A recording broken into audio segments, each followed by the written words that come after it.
¿No? A ver, ¿quién ha leído ese libro? El hombre en busca de sentido, de Víctor Frank. ¿No lo han leído? A ver, por favor, alguien googléemelo, por favor, así de eh, eh, Maestra, ¿cómo se llama el libro? El hombre en busca de sentido.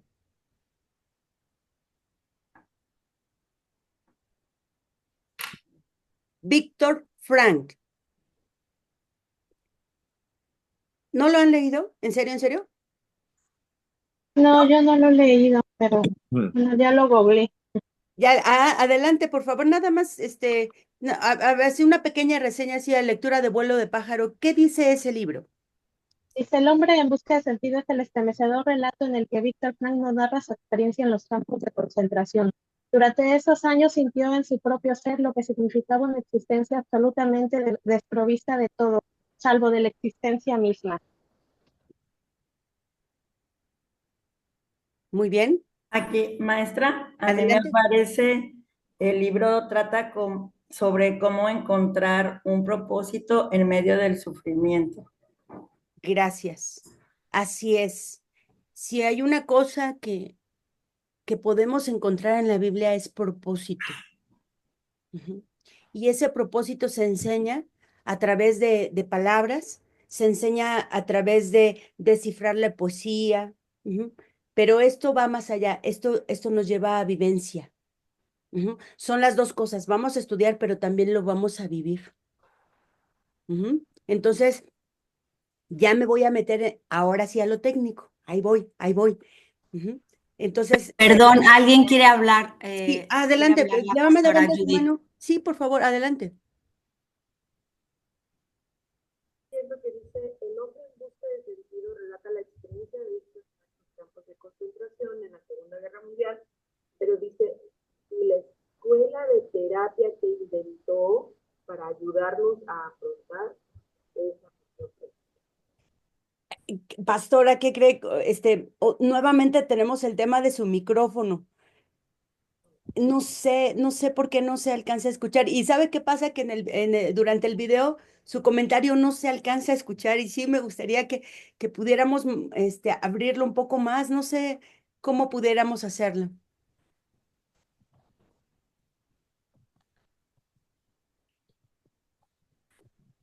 Ahora, A ver, Sí.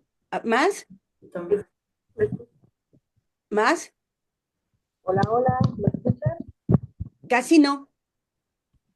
Otro poquito más, subirle un poquito más al micrófono A ver, ahí. Entonces es problema de mi iPad, entonces. Ah, ya. Puede ser algo así. Okay. Lo voy a explicar, pero gracias. A ver, ahí. ¿Escuchan? Es como que entra y sale, Judith. Es como que entra y sale tu audio. ¿Sabes qué? Debe ser problema de mi iPad. Me ha Ya se oye presentado. mejor. Ya se oye. A ver, adelante, por favor.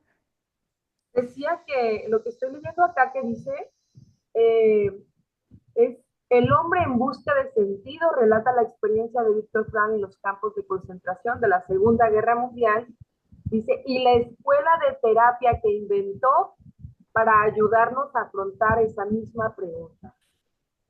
Amén.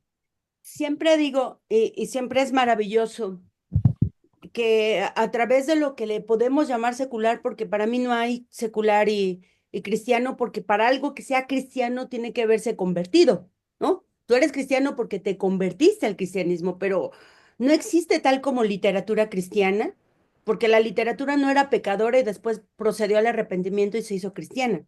Simplemente es encontrar la Biblia y cómo la Biblia nos da la pauta para sanar a las personas, para hacer crecer a los demás, como yo les digo, a través de lo que dice la palabra, pero a través de la ejecución de la palabra. Pero para ejecutarla hay que saberla, hay que tenerla de raíz. Ajá. Entonces, para entender la Biblia hay que entender usos y costumbres, tenemos que aprender las herramientas de las ciencias sociales, cómo se dan eh, en este caso, la música. ¿Cómo se da la música a través de la Biblia? El otro día estaba escuchando un pastor que estaba hablando, se llama Lucas Magnani, Lucas, algo de Lucas. ¿Cómo se Lucas Magnini. ¿Cómo, Lucas? Magnini. Lucas Magnini.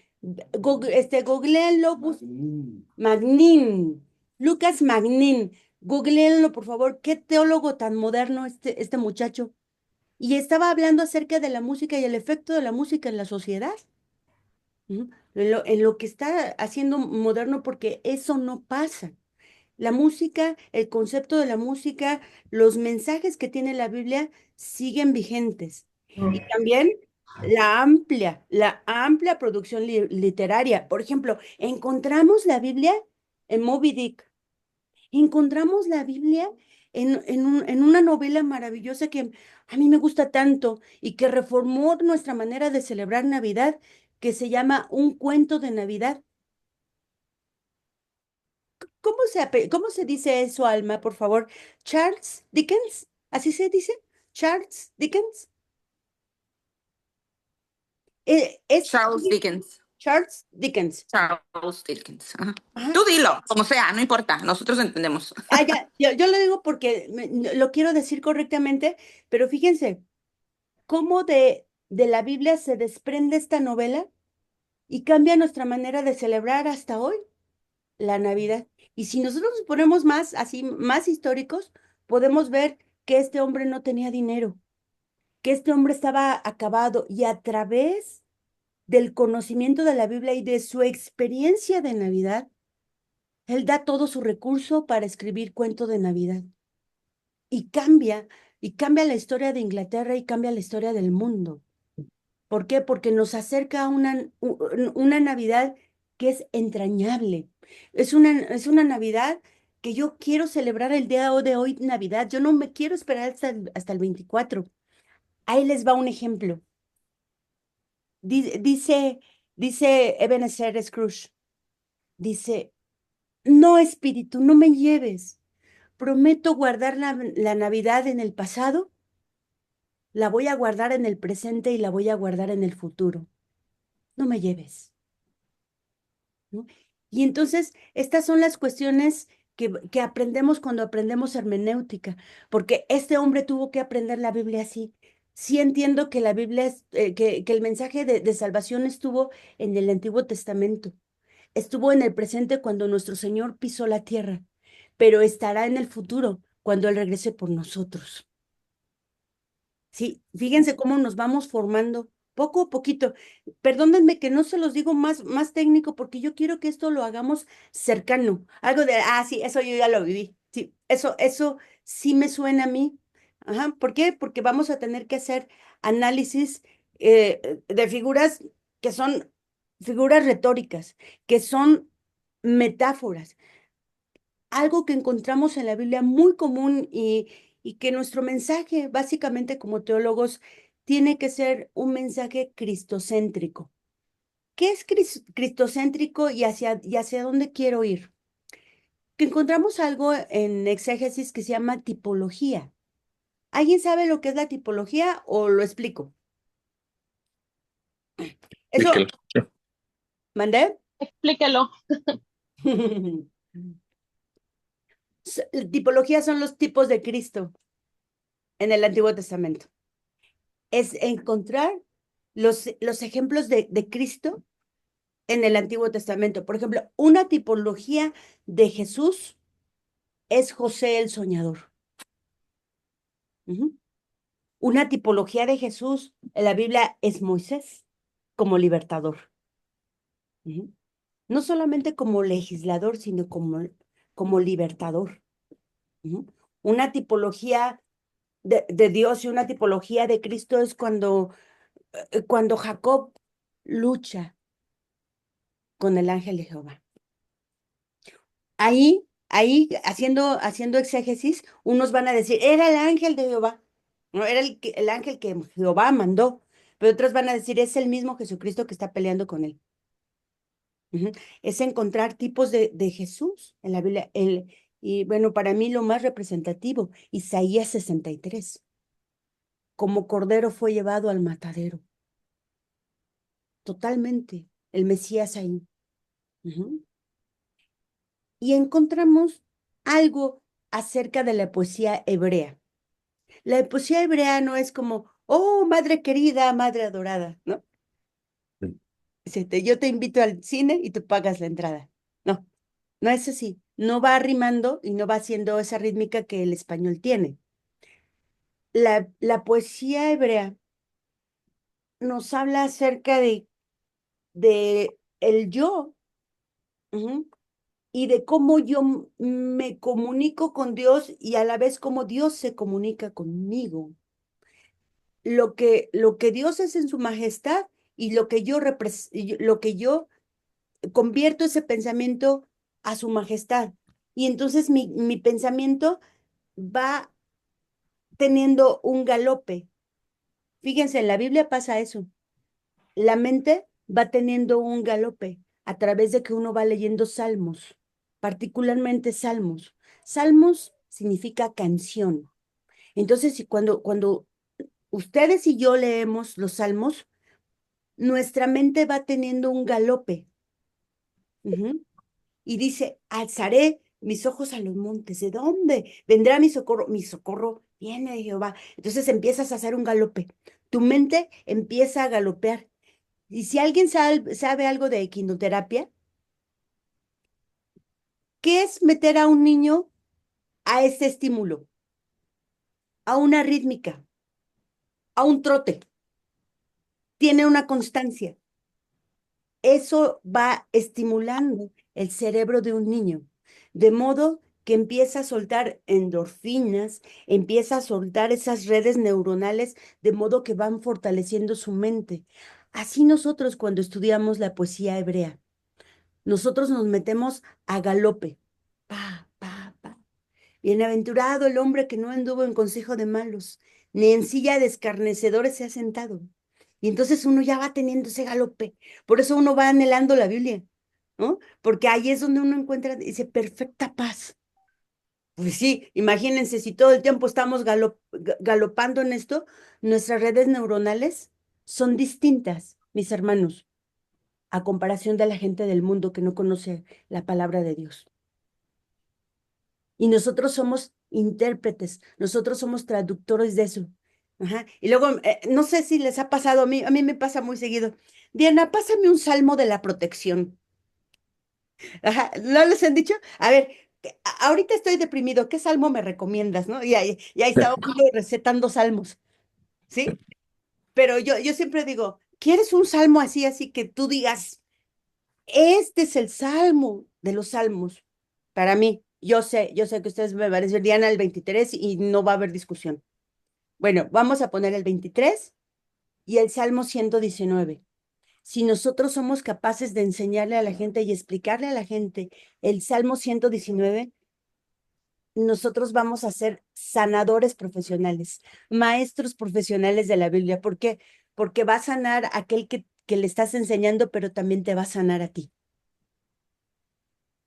Qué maravilloso es esto. Esto sí tiene una manera de ser, una manera de entender. Y hablando de manera de ser, fíjense, mis hermanos, hay una parte de Martín Lutero cuando él dice la sola escritura.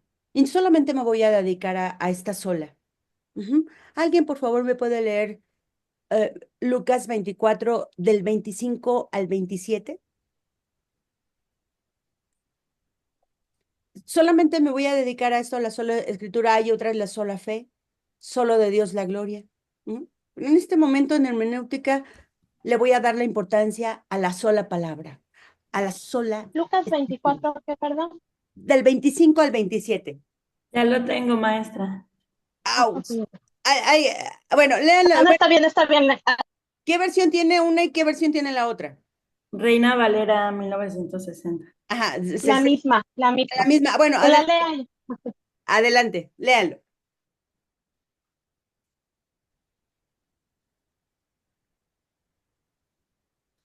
Adelante, no se peleen. Muy bien. Entonces él les dijo, oh insensatos y tardos de corazón para creer todo lo que los profetas han dicho. ¿No era necesario que el Cristo padeciera estas cosas y que entrara en su gloria?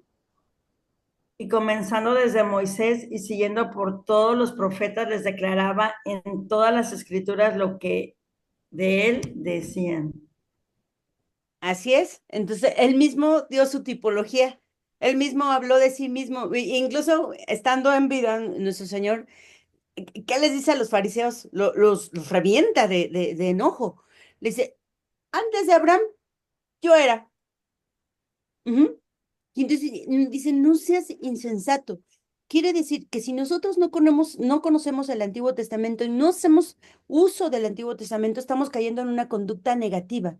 Cuando nosotros estudiamos la hermenéutica y hacemos exégesis, tenemos dos conductas como humanos.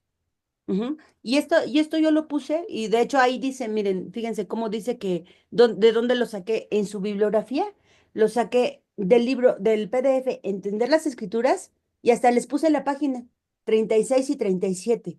¿Por qué?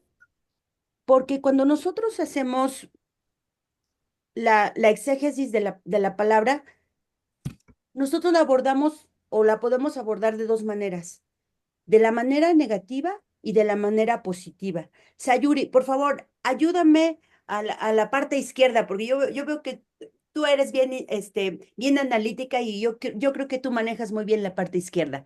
Venga, léenos, por favor, la parte de las conductas negativas. Negativas: orgullo, autoengaño, duda, distancia y distorsión y desobediencia. Si nosotros entramos a estudiar la Biblia con estas conductas, estamos reprobados. El autoengaño, que eso ya lo vimos desde el principio, cuidadito con el autoengaño, porque si no ya va la religión, si yo ya llevaba la 5003, ya va la 5004, nosotros somos 6 en este momento, entonces ya vamos como en la 5010, ¿no? Si nosotros entramos con orgullo de yo lo sé todo, o el autoengaño, no, yo como decía el político, yo robé, pero robé poquito, nada más poquito, ¿no? Duda. Ay, sí, yo sí me atoré. Ay, sí, yo me atoré. Como yo no viví en el Antiguo Testamento, yo digo, ¿cómo? Dice mi hijo, son leyendas, mamá. Y entonces yo digo, ¿cómo le digo a este niño que no son leyendas? Ah, me meto al texto. Y me meto al texto y digo, la evidencia arqueológica nos dice esto, la alta crítica nos dice esto. Y una cosa, el Espíritu Santo me habla a mí y me muestra a través de la naturaleza, a través de su creación y de su palabra, que Él está presente en todo momento. Y entonces así me tengo que acordar, dice, yo vengo pronto y mi galardón conmigo. Y dice, yo estaré con ustedes todos los días hasta el fin del mundo. Gracias, Señor, porque cuando me entró la duda, Señor, yo me acuerdo de tu palabra que tú nos prometiste estar con nosotros hasta el fin del mundo, que tú no nos vas a dejar huérfanos. Gracias, Señor. Ujú. Yo sé que caí en duda, yo sé, cada quien analícese. A ver, ¿sí cayeron en una de estas o nada más yo fui la única que caí? ¿No? Vámonos entonces ahora a la parte positiva. ¿Cuál debe de ser nuestro abordaje cuando estudiamos la Biblia?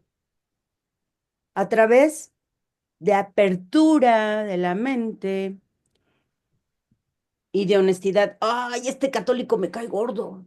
Es bien mariano, ¿no? ¿Qué tiene que ver María? Así que le canten y cosas así, ¿no? Apertura de mente, mis hermanos. Un día nosotros también estuvimos cerrados y así Dios no nos juzgó, ¿verdad? Como nosotros juzgamos. Honestidad. Señor, no lo entiendo. Y yo se los he dicho, se los voy a volver a decir y en otras clases futuras también lo voy a decir. Dios, yo no entiendo el Levítico. Y me dice Dios, ¿no entiendes el Levítico? Aprende hebreos. Más fácil, ¿no? En honestidad, porque es bien difícil. Levítico es para mí de los libros mucho, mucho, muy difíciles. Sin embargo, ahí encuentro una cosa muy hermosa. Dice, honra a tu padre y a tu madre, ama a tu prójimo como a ti mismo. Ahí está la ley. Dice, sí, será muy difícil, pero en Levítico 19 puedes encontrar, ama a tu prójimo, ama a Dios, honra a tu papá y a tu mamá. Ah, pues ya, ¿para qué quieres tantas técnicas si ahí está el mero tuetanito del asunto, el mero nutriente? Ujú. Pero debo de ser honesta, no sé Levítico. Lo voy a aprender un día, tal vez allá en la eternidad, no lo sé. Ajá. ¿Qué otra cosa debo de asumir cuando yo leo la Biblia y cuando la estudio? Fe, mis hermanos. Debemos de tener esa fe que va creciendo. Esta fe se tiene que ir incrementando. Por favor, Ana, síguenos leyendo. ¿Qué más se necesita a la hora de yo estudiar la Biblia? Ciencia. Ah, gracias, Ramón. Ah, ¿qué más? Obediencia, Ajá. amor y oración. Amén. Ay, necesitamos orar. Señor, que esto que es tan técnico y tan difícil se haga fácil. Primero para mí y después para explicarlo. Ajá. ¿Por qué? Porque miren lo que tenemos que hacer cuando hacemos la exégesis. Ah, ¿alguien me puede, Ramón, me puede por favor usted ayudar a leer de izquierda a derecha? Es decir, primero vamos a leer donde dice análisis cultural, después léxico sintáctico, por favor.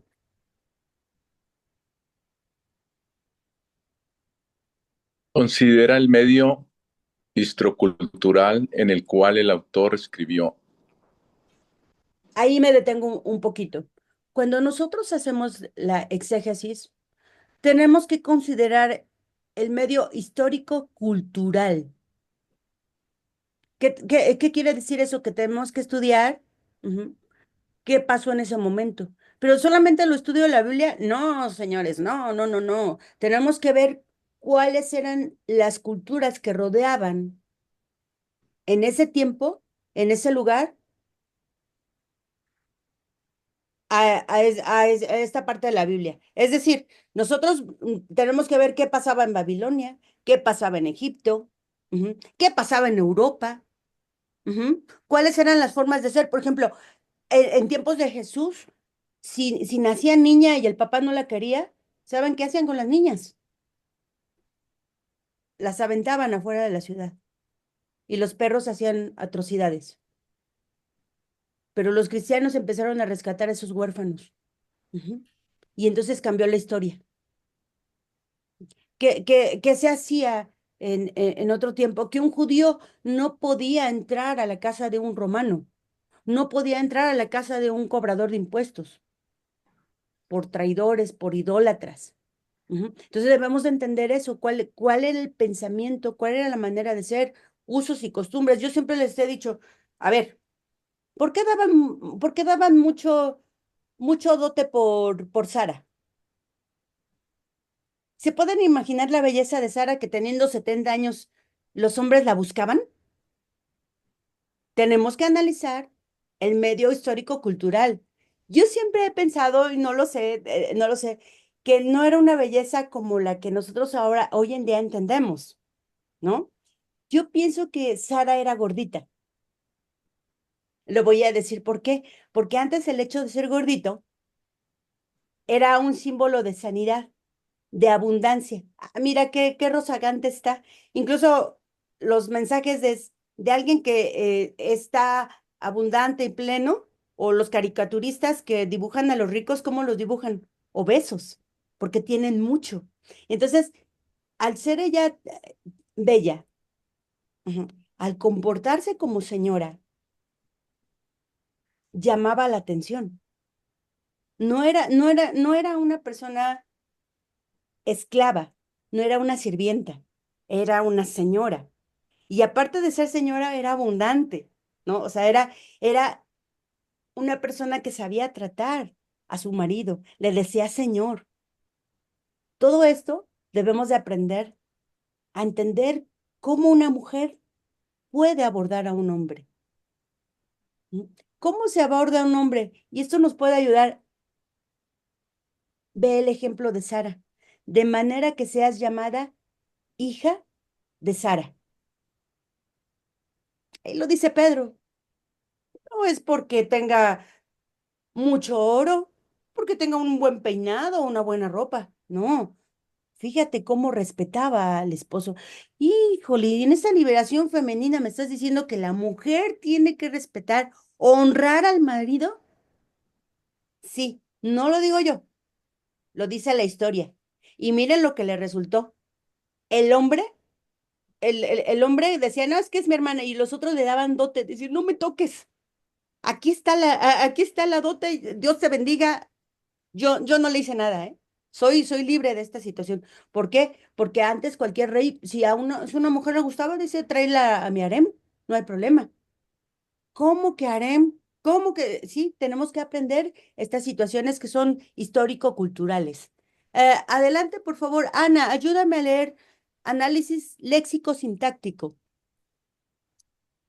Sí, dice análisis léxico-sintáctico. Desarrolla una comprensión de las definiciones de las palabras, lexicología y su relación con otras. Muy bien. Aquí estamos hablando acerca eh,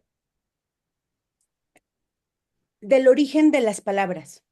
Estábamos hablando la clase pasada de la palabra apapacho y que la palabra apapacho no tiene traducción. Esa es nuestra palabra.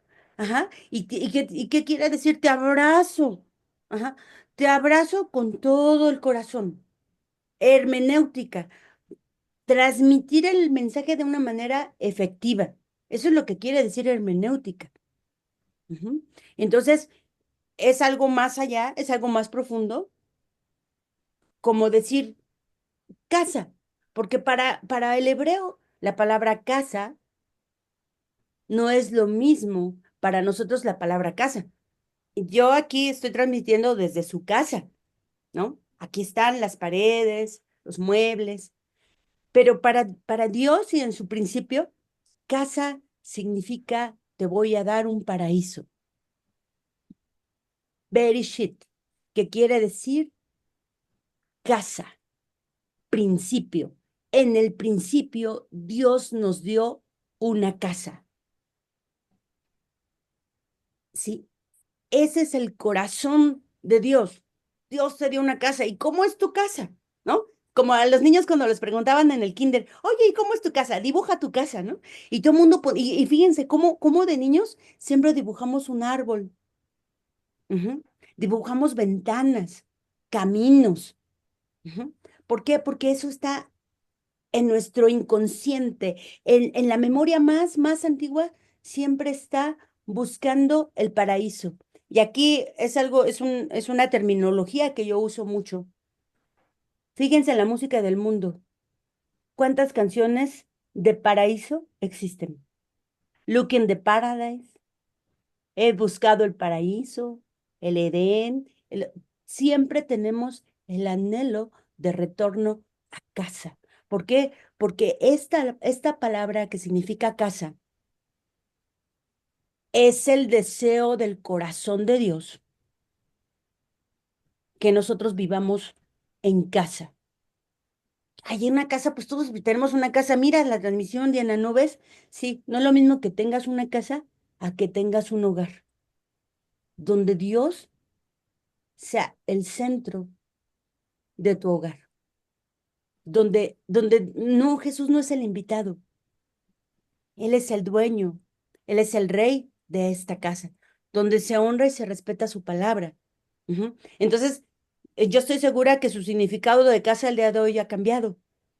Estoy segura. ¿Saben por qué? Porque hoy hicimos una definición, buscamos el léxico y buscamos lo que hay alrededor de la palabra casa. Y fíjense, el regalo que Dios nos da. ¿Dónde nace Jesús? ¿Dónde nace Jesús? Hasta el En un burrito pesebre, sabanero. Sí, ¿en qué pueblo? en, Hasta el burrito sabanero sabe dónde nació. en, en, Nasa- en Belén, en Belén. Bethlem, Bethlem, ¿ok? ¿Qué significa Belén? Casa. Casa de pan. Casa de pan. Dice, yo soy el pan que bajé del cielo. Fíjense, el principio de Génesis es casa. Y nuestro Señor nace en un pueblo que se llama Casa de Pan. Miren, yo estoy a dieta permanente. Ya sé, ya entendí que estoy a dieta permanente. Y el otro día yo les hice a mis hijos una torta de Chavo del Ocho, que es sencilla, ¿no? Es mayonesa, jamón, así, y el pan estaba recién doradito, tostadito, y mi hijo dejó como la mitad de ese bolillo. No saben el deleite que fue comerme ese pedacito de torta para mí. De verdad, yo tenía ganas de llorar, porque yo decía, es que el sabor del pan no tiene comparación. Y dice Jesús de él mismo, yo soy el pan que bajé del cielo, ¿no? Coman de este pan y beban de esta copa. No tiene comparación. Ujú. Bueno, ya hicimos un análisis general, así a grosso modo, de lo que significa casa, de lo que significa pan. Entonces nuestro idioma va cambiando, ¿verdad que ya no es lo mismo? Ya no. Nunca más vuelves a ver el pan igual, nunca más vuelves a ver el significado de casa igual. Ya sabes a profundidad qué significa. Ujú. Alma, por favor, análisis teológico. En este aspecto, nada más quería añadir algo, Por favor. con respecto a lo que acabas de mencionar, que se me hizo muy lindo, ¿no? Que Jesús, nuestro pan que descendió del cielo, se hace referencia igual y lo podemos poner, por ejemplo, cuando el maná descendía, cuando los israelitas iban pasando, ¿no? Entonces ellos se alimentaban a través del maná, que representa en este caso también Cristo, que pudieron sobrevivir todo este tiempo a través de la alimentación del maná, que simbolizaba también Cristo que había descendido del cielo, nuestro maná. Es otra tipología. Correcto, otra tipología, hablando de las tipologías, es correcto. Alma, discúlpame, se va a cortar la sesión. Les pido por favor que regresemos. En esta ocasión vamos a regresar en 5 minutos para que ustedes tomen un descanso, por favor. Estírense, levántense, nos vemos en 5 minutos. ¿De acuerdo? Y empezamos contigo, Alma, de regreso. Gracias.